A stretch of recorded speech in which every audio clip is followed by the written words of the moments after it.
Бүгін үй жағдайында зебра пирогын дайындаймыз. Ол үшін бізге жұмыртқа, шекер, сүт, сұйық май, ұн және қамыр қопсытқыш және какао қажет. Енді құрғақ ыдысымызға жұмыртқамызды салып, үстіне шекерді, яғни қантты салып, 2 есе ұлғайғанша және аппақ болғанша араластырамыз.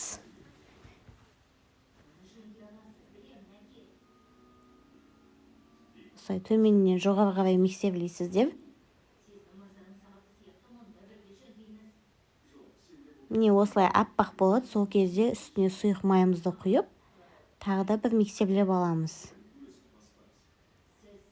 Миксерлеп болғаннан соң үстіне сүтті құйып және миксерлейміз.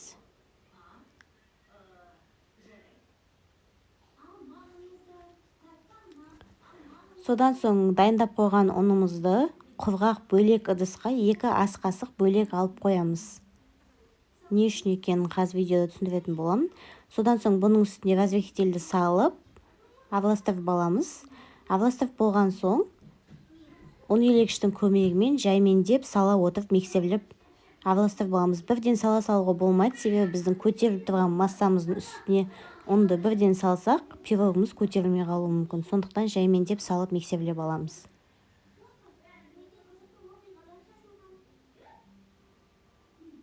Міне енді миксерлеп болғаннан соң көз мөлшермен екеуін 2 бөлек бөлеміз. Таразымен бөлсеңіздер де болады. Мен көз мөлшермен 2 ыдысқа бөліп алдым.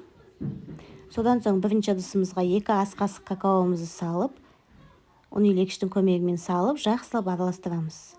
Содан соң екінші ақ бөлігіне бағанағы бөлек алып қойған ұнымызды салып, оны да жақсылап араластырып аламыз.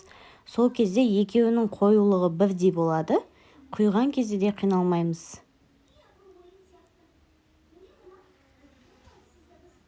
Енді формамызды дайындаймыз. Пергамент қағазын немесе фольга болса фольганы қойып, 2 ас қасықтан құямыз.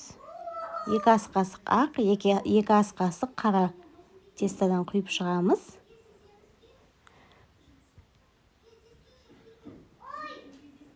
Құйып болғаннан соң шпажканың немесе зубочистканың көмегімен немесе сіріңкенің көмегімен осылай сызып шығамыз.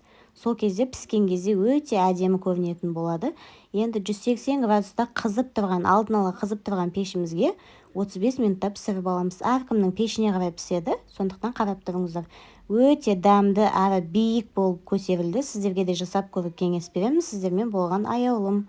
Арнама жазыла кетіңіздер.